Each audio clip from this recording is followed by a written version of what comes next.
Ladies and gentlemen, let's talk about Half-Life 3, shall we? Seems a really good idea to me, since there's so much confusion at the moment of whether the damn game even exists or is ever going to be released and see the light of day. There's a reason, after all, that the meme Half-Life 3 confirmed does indeed exist, and it's a thing. Now, over the last day or two, these rumours have really hit fever pitch because a supposed insider has said that Valve has stripped down the team that was working on Half-Life 3, and it's a mere 10 people. Management basically got involved, said, we actually need you guys to work on X, Y, and Z, different projects, and with the Source engine, and Left 4 Dead, and whatever else, and basically they pulled people off of this, off of Half-Life 3, and therefore, right at the moment, there's very few people actually working on the game. It's just 10. And in fact, despite the fact that supposedly the script was finished, and is finished, Marc Laidlaw, who is actually, produced the script, has said, supposedly, that it is finished. But Valve are not going to complete the game, never going to release the game, because supposedly, once again, citing this source from the YouTube channel The Know, the reason behind all of this is quite simple. They just did not think that the game was worth the risk. In other words, that the completed title had a very good chance of either costing too much money, or I guess you could also say that there's a very good chance that it could just disappoint the fans. Therefore, one would just not release the game. That was kind of the logic. And of course, people have been going nuts on the internet, as well the internets tend to do. And a fan has decided to contact the writer, once again, Marc Laidlaw, and has asked him, is this the case? Is this really true? Is Half-Life 3 not confirmed? And he responded that I can't comment on Valve's internal process, but it sounds like someone is trolling. Anonymous sources have been posting speculation masquerading as inside knowledge since the first Half-Life 1 delay in '97. If it's any comfort, please rest assured that in my experience with Valve, fear is the last thing that would ever drive a decision about what to work on. And it's actually really true. This is an outside comment, by the way. This is not me saying this, it's what these guys have said. This is actually one of the reasons that Valve are very secretive about their design process.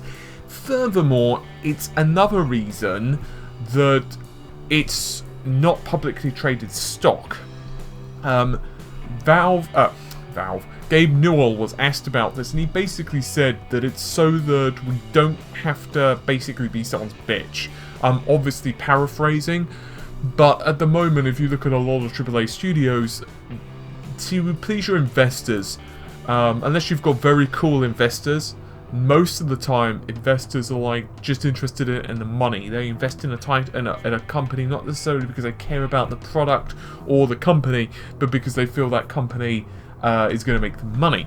And so Valve didn't want that. They didn't want to basically be beholden to the stock market or beholden to investors, even if it's like a private equity company or something like that.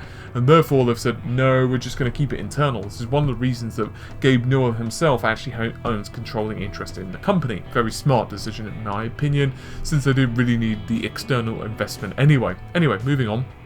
One more thing, continues Mark. Regarding the comment, is the story finished, why not release it as a comic book? There's a misunderstanding that I've always tried to address straight up when the question comes up. Half-Life story can somehow exist outside of a game. It can't. The story is created through the process of trying to figure out how best to use the features of the game engine within the interesting set of constraints it poses. The story is part of the game. It doesn't exist as a separate script that is handed off to game designers when they're expected it to somehow make it compelling through puzzles and combat. The story develops while we're trying to solve the problem how to make the game fun. It's like saying, why don't you write a sonnet that's a novel? The Half-Life story is not as good as the game that lets you play it. It's really only as good as the game that lets you play it. That makes more sense. Now, there are a couple of other points which kind of debunk this as well. There are a plethora of reasons that we could make, actually.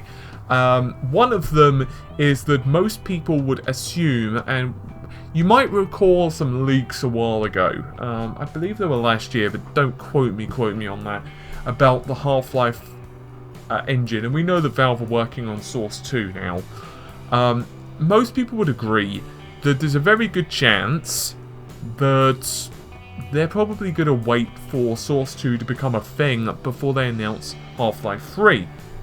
Moreover, and this is actually dealing with the staffing issues over at Valve, Gabe Newell himself has said that he is the boss in title only.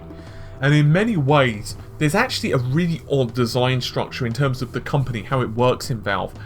Now, in a typical company, for example, I'm not going to pick on them, but just say for the sake of argument, Ubisoft or Electronic Arts or even Konami or any of these guys, and I don't know why I'm just choosing a bunch of companies that people seem to have problems with, but it can be any. It could even be, you know, Bob's Design Studio that's a small indie team most of the time. It works like this. They have a project, they have a budget, they set people to that. And so, you know, you might have 15 people working on one project at the start. That project will, of course, pick up more developers, more programmers, more designers, more whatever, as the project continues, and that's it. So people are assigned based upon the project. Simple. Valve is very different. It's got every employee can move to whichever project they want and find interesting. So what that basically tells you is, first of all, the rumour is already saying that management, well, that's not the case because management do not get involved unless it's like, you know, staff disputes or something like that. They won't do that. They'll, you know, if Bob really likes working on Half-Life 3, then Bob is going to be bloody well working on Half-Life 3 because that's what makes Bob happy. It's kind of like a new age Silicon Google type of thing, but even more freedom. It can lead to some problems, like lack of structure, and this is something that Gabe has even somewhat commented on, but it works really well for their company. So what basically you could read between the lines on is that either management have stepped in specifically in this issue, which is very unlikely, or that only 10 people in the whole of Valve want Half-Life 3 or find the project interesting. Now, you could argue that maybe the project was just coming together like shit. It's possible. Like, for example, Doom. We all know the story of, you know, Doom, where it was scrapped and now it's, you know, basically reinvigorated it. And there are other instances where games have gone fairly far along. For example, Resident Evil 1.5, fairly infamous example. And then the title was just scrapped and they started to redesign the whole thing from scratch. But generally speaking, I think that we can all agree that this is probably not the case. Half-Life 3 will continue.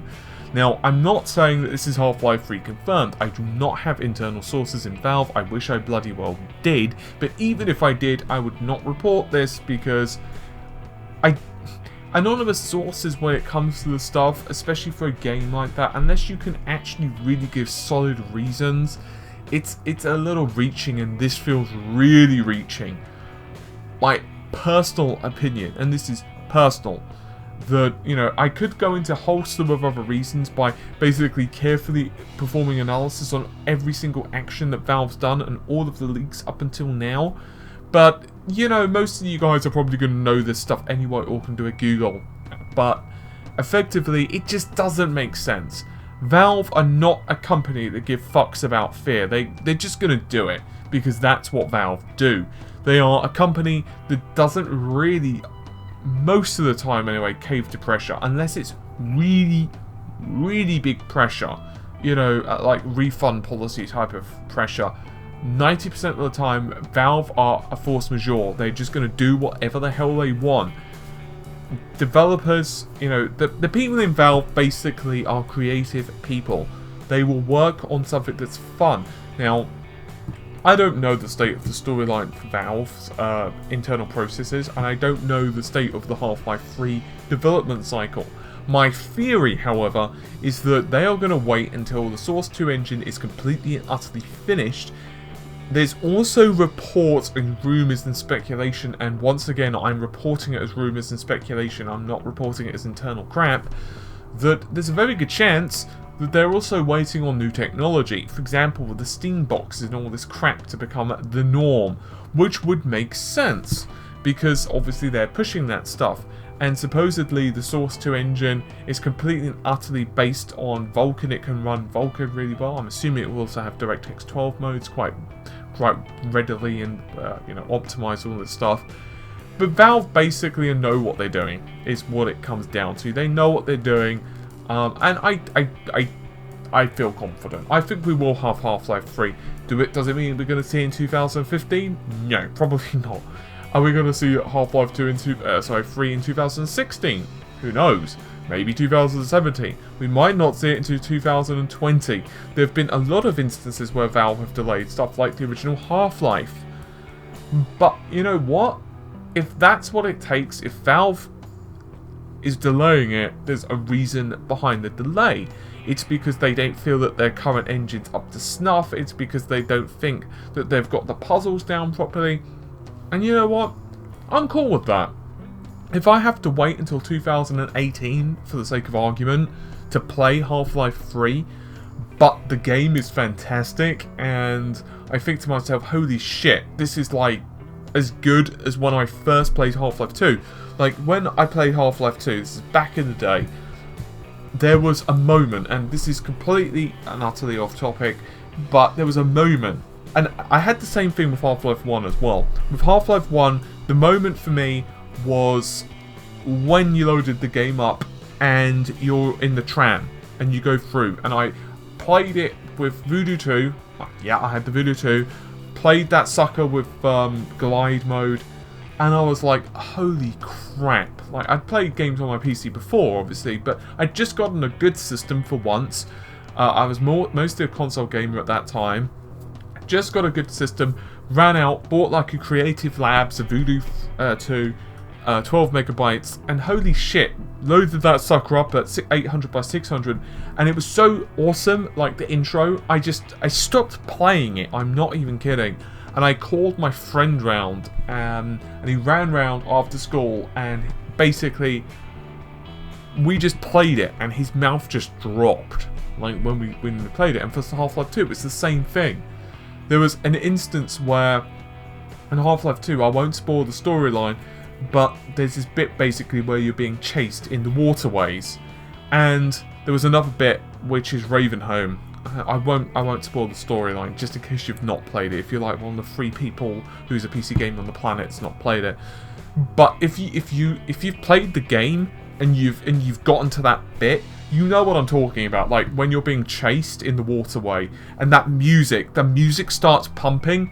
And you're like, holy shit, I need to get out of here because I'm going to get, it's not going to go well for me if I stick around. And then in Ravenholm, just everything about it, everything. It's just profound. It's a moment of gaming that, you feel that adrenaline, you feel like an emotional rush. If I have to wait until 2018 to play Half-Life Sodding 3, but I get a similar adrenaline rush and I don't think to myself, it's okay, then, you know what? Done. So be it. I'll wait. That's just my opinion, though. But as for Half-Life 3, I think it's going to happen. I'm 100% sure it's going to happen, because I think that Valve know that we want it, and they're going to give it to us. Because, to be honest, at this point, it could be the worst game in the history of mankind. It could literally be Pong. And I'm pretty sure, it could just literally be Gordon Freeman in the background playing with G-Man with Pong table. And I'm fairly certain that it would already basically be a recipe of printing money, because it's Half-Life 3. There are just some games which are going to sell well regardless. But I think that Valve don't want to just make a cash cow. They want a game which is going to please us as fans. And I can respect that. Anyway. This video is a bit longer than what I anticipated. It's Half-Life 3 though, right? It deserves it. Half-Life 3 will be confirmed. I think.